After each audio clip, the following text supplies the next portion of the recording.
So, Greg Robinson with Terminal 2W and Natasha, this one. We are starting off on the second part of our Atlanta run journey. This time we're going to visit Delta Sky Club, and then we're going to get on a Delta flight back to Dallas. I believe it's an Airbus, so this should be an Airbus to Airbus comparison. And we're going to enjoy the Delta product. It's of course very different. We're looking forward to seeing it. Natasha should give her impressions from the last time we were there. So any expectations, or are you open-minded? What do you hope to get? I don't really have any expectations. I am open-minded. I'm being very mindful and intentional with trying to notice anything that is noticeable. So we'll see. All right, so here we are at Atlanta. We're gonna take a quick break, get on our way. We'll show you the club and a few other things as we walk through. Watch us.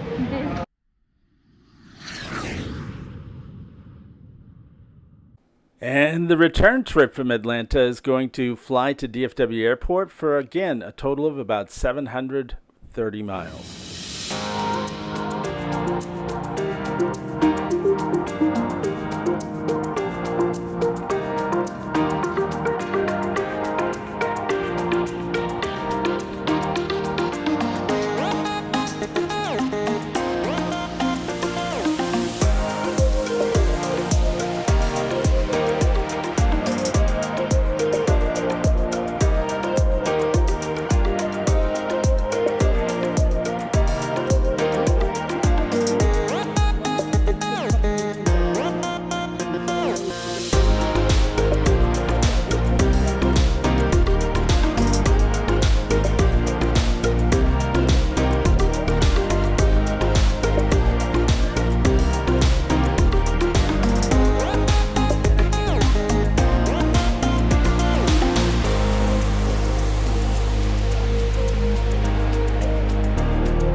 I'm pretty impressed with Delta Sky Club for their food.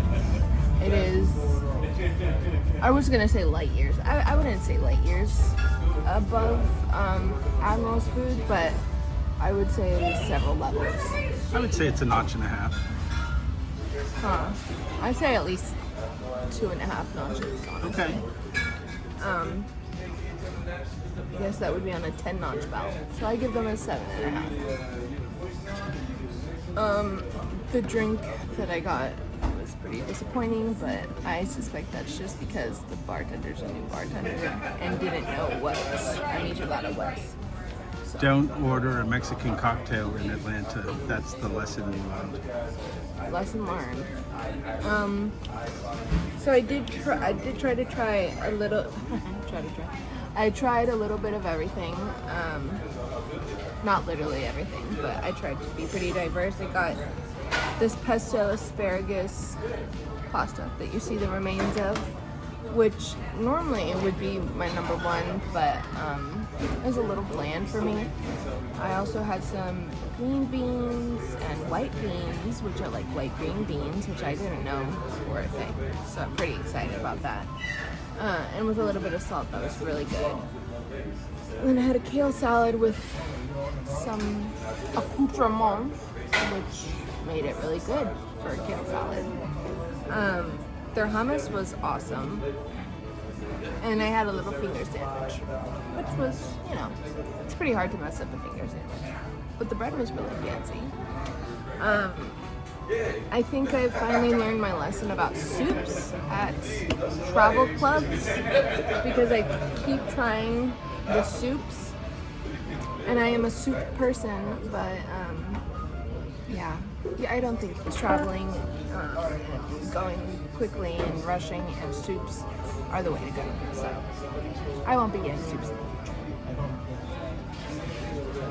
That's all.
All right, everyone, here we are at our gate. Delta, Atlanta to Dallas. She's tired. I'm very tired. And I'm a little tired because I just carried her bag. And we're going to do a video on how to pack lighter for a not even overnight trip. Yeah. It'll be a funny video. Yeah. But we're going to get on the airplane. We're going to try out our new product. I think we both agreed that this Delta Sky Club was really, really pleasant. And I think the efforts that Delta is making to reduce the crowds in the clubs probably has raised the game inside the clubs quite a bit. So maybe it was the right decision to make. All right, any comments, my dear? No, I'm out of comments for now. She's out of comments. She probably needs a ginger ale. Yeah. All right, bye-bye. We'll Bye. see you soon.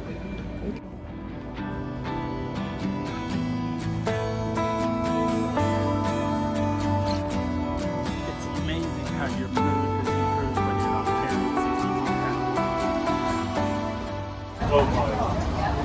pounds. Uh-oh. The little man is like, no, I need my boarding pass. Hold on a minute, that's my feet. Give me my boarding pass. I'm just gonna get on. Wait a minute, this seat looks better.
not adjust your seat and ask a crew member for help.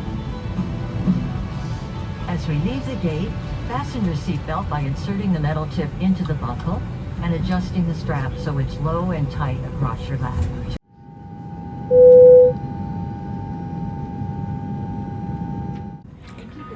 I don't know. One thing I've learned about following the airline industry is that everybody has a lot of muscle memory over an experience with an airline. That is to say, if you had your bags lost by some airline 20 years ago, for some reason, most people, they resent it. And they talk about it even today. And I think this is somewhat the case with Delta. There was a time when Delta was really knocking it out of the park compared to other airlines. And, I remember that time and remembering being oh so impressed with both the crew as well as the airplanes. Today, I'm not sure that's actually true. I think in a lot of respects, they're somewhat living on reputation. Now, I will say this. I don't think Delta's product is bad. I just don't think it's amazing. I don't think that their first class seats and their domestic product are consistent or necessarily the most comfortable these days.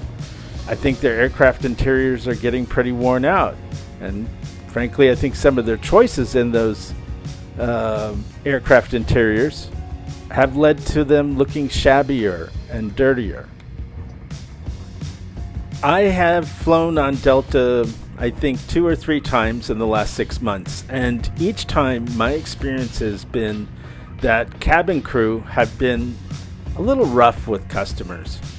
And in this case, it was no different. It's not pleasant to hear the flight attendants scolding passengers as they board multiple times to hurry up and get seated. I understand that they want that aircraft to take off on time. I think everybody wants that. But I don't think you can get blood from a rock. And in this case, that's trying to get people to get to their seat quicker when in fact everybody's just in everybody's way. And this isn't a problem you solve easily. It's a big airplane. It has a lot of seats and a lot of people trying to get to those seats. And I think they could show a lot more patience about their customers. I think I want to add one other thing about the service product, and that's this. This flight, the flight attendants were not particularly friendly, nor did I think that they showed any particular empathy for their passengers. And long after we took off and hit the skies, I think the treatment of everyone was lackluster. It wasn't hostile, but there really wasn't any attention to detail, and frankly, there wasn't anything special going on that would require people to say Delta is amazing. Let's talk about the seats for a minute. I finally figured out why I am not a big fan of Delta's in-flight entertainment. As I was sitting in that seat, it was reclined into my face, and once again, I felt like my space had been invaded, and I couldn't figure out why I felt like that at the time, because really, the recline and seat pitch are the same between Delta and American. Well, it hit me a few days later, and that's this. When that screen comes really close to your face, it feels much more intrusive, and I think that's a downside, not an upside. And quite honestly, as much as an aviation geek, I like watching the airplane's progress. I like watching my iPad more. I have my entertainment on it. And I realize not everybody wants to carry an iPad or a phone with some entertainment on it. And, maybe I'm wrong about this. But personally, I don't care for that big screen being in my face. Now, I do think there's one area where Delta's doing pretty well, and that's in their lounges. That doesn't mean I think American is bad. To the contrary, I think American is improving their lounge experience tremendously right now. So look out, Delta. And I don't think Delta's perfect either, although I do think that their food choices and the people staffing their lounges right now, that's an area where they're excelling. Now, one of my big pet peeves, I can get a Stella Artois beer from American Airlines and they charge me $7.50, I think, for that beer, despite the fact that I'm a club member. And that seems really expensive for that beer. And Delta, they charged me just $4.50, I think it was, for the same beer. You know, I understand that a premium beer could come with an extra cost, but let's be clear. We're paying hundreds of dollars for these memberships. And in Delta's case, you don't have unlimited access. You get a fair number of visits with the Delta Sky Miles Reserve credit card, but you're not always in, Buster. And that, I think, kind of shows up the fact that there's still some limitations in these lounges that at times kind of create friction. America could be better in this respect. I'll tell you one thing though, Delta lounges are still really crowded on the average, and the lounge that we entered was fairly unoccupied, but within about a half hour, 45 minutes, it became very crowded. And that, after a certain period of time, becomes problematic because you can't find a seat. This was a pretty big lounge, and Delta's lounge was about as big as the American lounge in Terminal C at DFW. I can always find a seat in an American Airlines lounge. I may not always be able to find a seat with a view, but I can always find a seat to sit down, relax, have some food, and then get on with my flight. That's not always the case at a Delta club. Here's my final analysis. If I'm going to choose between these two airlines, with all things being similar, I'm probably going to choose American Airlines. If I'm going to choose to fly somewhere that Delta serves, I'm not going to hesitate to buy the product. I'm not going to go out of my way to avoid Delta, but I'm not going to run towards it either. And I don't think you should either. If you have some muscle memory from the distant past over a bad experience with American or United, I would urge you to give both those airlines another shot. You might be surprised. You might be very surprised. And in the meantime, I think Delta needs to start taking a look at itself and its service product and ask themselves this. Are you making bold claims and not backing it up? Because it sure seems like that after a few flights. We'll find out more because, once again, I'm taking yet another Delta flight in the near future, and we'll see how that stacks up. For that and everything else, keep watching us, and remember to like, comment, and subscribe.